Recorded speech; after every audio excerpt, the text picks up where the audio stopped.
Salut à tous. Salut Phil. Salut mon Simon, salut à tous, on est dans notre canapé, un canatop, j'adore les canatopes. Il est confortable, il est pas mal, hein, franchement. Tu l'as un petit peu lustré. T'as vu ça Oui, ça faisait longtemps qu'on était... Non, c'est pas vrai, ça fait pas si longtemps. Un canatop avec quoi? Avec l'annonce des 5 jeux gagnants du prix Fox. Ça c'est un canatop. 2024, 2024, 1000, oui, voilà, ouais, on va aussi. Oui. Feu d'artifice partout. Canon à confetti.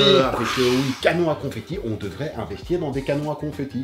Hein, on est confortable, comme ça on se lance des trucs. On va faire ça. Les boîtes sont juste devant nous ici, vous ne les voyez pas parce qu'on a cadré ça de manière super intelligente. Et on va vous présenter ces 5 gagnants sans plus trop attendre. Canatop, c'est parti.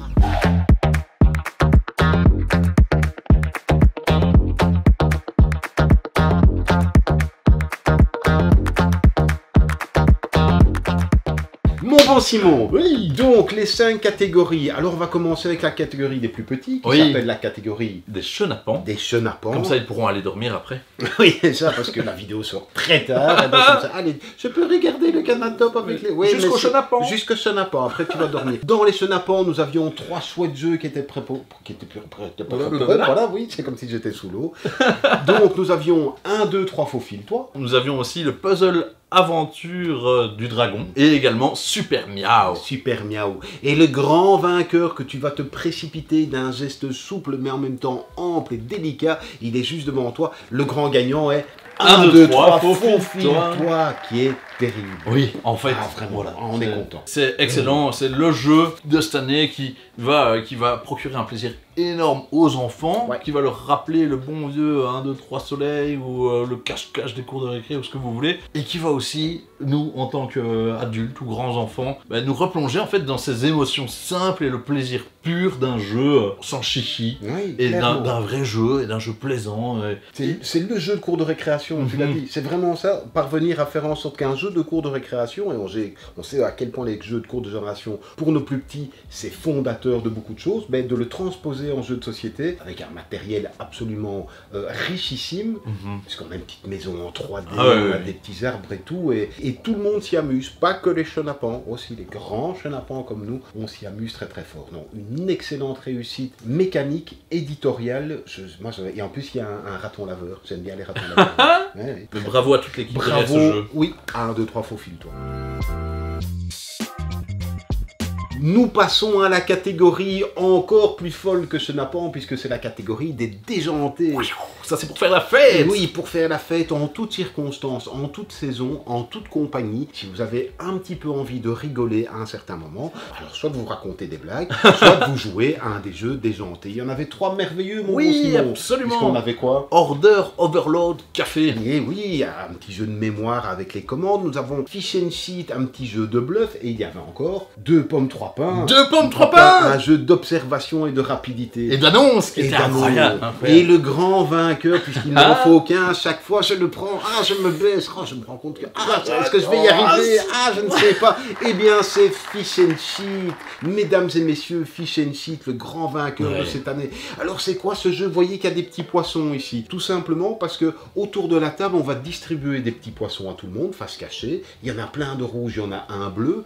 Et puis, il y a une personne qui va lire un fun fact. Alors, un fun fact, c'est quoi? C'est une anecdote qui a été suffisamment répétée pour que on la diffuse. Et ici, par exemple, c'est une question. Dans le Dakota du Sud, où est-il illégal de s'endormir? Logiquement, personne ne connaît la réponse. Aux toilettes. Alors, on ne sait pas. Dans un parachute, on ne sait pas.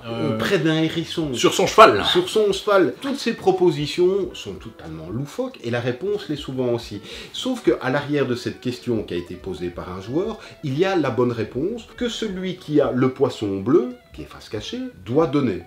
Et tous les autres vont inventer. Et donc, une fois que tout le monde a donné sa réponse, celui qui a lu la question va devoir essayer de trouver qui avait le poisson bleu, qui avait les poissons rouges. C'est super chouette. C'est une ambiance immédiate. En plus, du coup, on a envie de vérifier les informations par rapport à ces petites questions qui sont posées. Ça fait marcher l'imagination. Il y a quelques fois, mais c'est tellement en gros ce qu'on invente, mais on éclate de rire, on s'en fiche. Enfin, ah ouais, non, il y a vraiment une ambiance incroyable qui se dégage. Ça se joue jusqu'à 10 joueurs. Oui, et en fait, l'ambiance prend tout de suite le dessus. On passe un moment excellent et ça crée vraiment des souvenirs.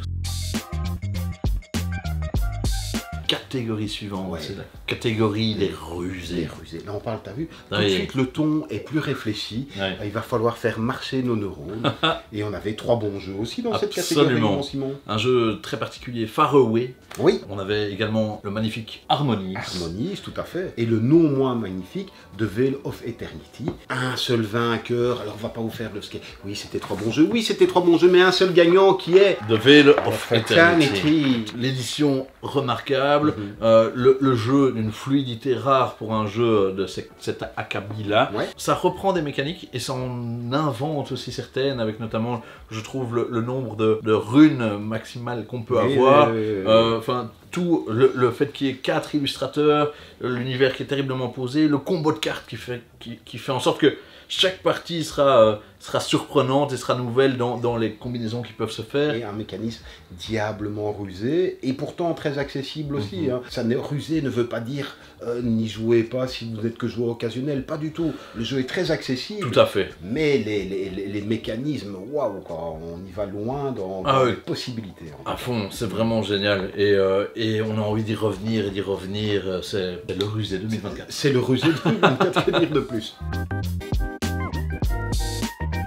On continue avec la catégorie des indestructibles. La catégorie des indestructibles, alors pourquoi elle s'appelle comme ça? On n'a pas précisé pour les autres qu'elle est un petit peu d'elle-même, mais parce que c'est la catégorie la plus fédératrice. Absolument. La plus intergénérationnelle, familiale, comme ça peut s'appeler, c'est-à-dire aussi bien les enfants que les joueurs occasionnels, que nos aînés, que nous, que peut-être des animaux qui sont un petit peu plus malins que les autres. Surtout, on a l'ambition avec le prix Fox, et pour les 5 jeux qui sont lauréats et que l'on annonce aujourd'hui, de les inscrire durablement dans le temps, au jour où des tonnes de jeux sortent sans cesse. Et voilà, ces 5-là, c'est les porte-drapeaux 2024 du jeu de société moderne. Mais le jeu indestructible, encore plus. Oui. De par son côté intergénérationnel, certes, mais de par vraiment aussi le fait que c'est pour nous le jeu qui va réunir le plus de monde autour de la table et qui va faire comprendre à pléthore que, en fait, il n'y a pas que Monopoly, la bonne paye, il y a des choses qui existent et qui valent vraiment le détour. Sûr. Toujours énormément de jeux qui rentrent dans cette catégorie. Là, dans les 3 qui nous restaient, nous avions Sur les traces de Darwin, nous avons le jeu Pixies et nous avons le jeu Capitaine Flip. 3 jeux assez différents, je dirais, mais qui rentrent tout à fait dans l'optique de ce jeu familial, intergénérationnel, indestructible. Et je vais plonger tel l'aigle sur la biche, Gargamel sur un schtroumpf, et le grand gagnant est Sur les traces de Darwin. Bravo. Ce magnifique jeu qui est très très accessible, puisque à peine les règles, à peine expliquées, et elles ne tiennent pas en très très longtemps, tout est facilement compréhensible, rien qu'avec le matériel, qui est splendide. S'il y a bien un beau jeu en 2024, c'est Sur les traces de Darwin. Même à l'intérieur de la boîte, c'est illustré. Les petits plateaux pliables, l'effort qui a été fait par rapport à la thématique de Darwin, où il y a tout un petit livret. Le petit appendice qui reprend chaque animal, qui reprend aussi un peu la vie de Darwin, son voyage. Le Beagle. Le Beagle. C'est que quand je saute sur le canapé, ça vu. C'est un jeu en soi, le canapé. Et donc oui, prouesse éditoriale, prouesse culturelle, il est toujours bon, on le répète souvent, mais on a envie encore de le répéter pour que le clou s'enfonce bien dans le bois, à dire à quel point le jeu de société est un objet culturel au même titre qu'un film, au même titre qu'un livre. Il y a un auteur de jeu, il y a des illustrateurs, il y a un travail de développement, il y a de l'édition, et donc il y a de l'animation autour. C'est un superbe objet et jeu de société. On apprend des choses et on réunit la famille autour de ceci. On est très content, on adorait les 2 autres jeux. Bien sûr aussi, mais ce jeu-là, c'est le vainqueur de l'Indestructible 2024. Je le repose par chez moi. Ah ben oui. Ben oui. La 5e catégorie. Eh ben oui, on aime bien cette catégorie-là parce que je ne sais pas si on est les seuls à faire cette catégorie, mais en tout cas, on n'a pas spécialement été inspiré ni copié qui que ce soit d'autre, et on l'aime bien. Et elle nous inspire, et elle nous a fait nous poser beaucoup de questions, en tout cas lors de la création il y a 5 ans maintenant de ce prix. C'est la catégorie des audacieux. L'audacieux, on s'était posé la question de primer certains jeux qui montraient une audace, aussi bien dans la mécanique de jeu que dans la thématique traitée, que dans l'édition. Et quelquefois, ce jeu-là peut rentrer dans d'autres catégories. Ça peut être un jeu pour enfants, ça peut être un jeu pour adultes, ça peut être n'importe quoi, ça peut être un jeu d'ambiance, mais on voulait qu'il soit aussi mis sur un piédestal, qu'il soit mis en lumière pour l'audace de son édition. Je le dis souvent, mais on s'était souvent posé la question, parce que la première année, on avait trouvé des jeux, on s'est dit, est-ce que chaque année, si, chaque année, il y a de l'audace. Et merci aux auteurs, merci aux éditeurs. Merci en fait, la vie. Oui, merci la vie. C'est ça le plus important, je trouve, dans notre boulot, en tout cas, comme moi je le perçois, c'est non pas systématiquement de vendre des boîtes, de vendre des émotions, vendre des mécaniques nouvelles, de l'innovation, et voilà, vraiment des émotions que les joueurs vont pouvoir partager ensemble à table. Dans ces jeux audacieux, on en avait 3 qui avaient été nominés. Alors il y avait Perspective, absolument. Il y avait Ayla et l'éclat de la montagne. Et alors on avait aussi Guilty. Un seul gagnant, il est là, il brille d'audace. Et c'est Ayla et l'éclat de la montagne qui brille d'audace. Il est réjoui, c'est le bonheur dans les yeux. Non mais les 3, effectivement, on le redit à chaque fois, mais étaient formidables. Bien Chacun apportait quelque chose de splendide. Et Ayla allait sans doute encore un peu plus loin. Et Ayla, c'est cette aventure narrative, c'est une mécanique simple, c'est presque de la gestion de ressources, mais c'est surtout, oui, des émotions et une expérience de jeu qui vaut le détour. Un jeu à un joueur, narratif, de gestion, avec des embranchements, des choix cruciaux, des conséquences. On va pas spoiler bien sûr, mais je sais que pour toi ça a été quelque chose de... Ah oui, tout à fait. Comme tu disais, ça apporte quelque chose, des souvenirs, mais de l'émotion, quelque chose qui prend en tripes, et c'est ça qu'on peut attendre d'un objet culturel, comme on l'a pouvoir dire, mais d'un jeu audacieux aussi. Absolument. Et c'est très bien, c'est vraiment des chapitres, tout est rejouable. Chaque chapitre peut apporter une mécanique nouvelle, mais de chapitre en chapitre, on ne va pas tout additionner, non, on oublie la précédente et on reprend avec une nouvelle proposition. Donc au niveau gameplay, c'est très bien, mais c'est pas que pour son gameplay qu'il est là, loin de là, c'est le propos et la proposition vachement audacieuse.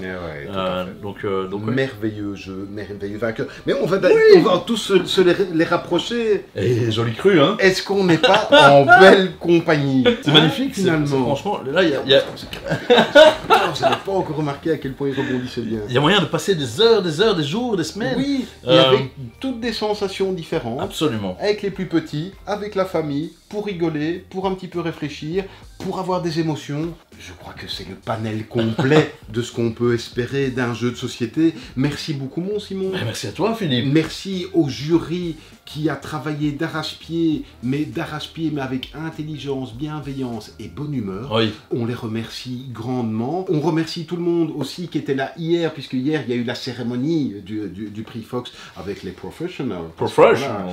Puisque vous avez ça en primeur, mais juste après les professionals au lendemain. C'était très bien d'ailleurs. Très très chouette. Hein, Et tu as vu comme on a bonne mine alors que François. Comme d'hab. Oui, c'est ça.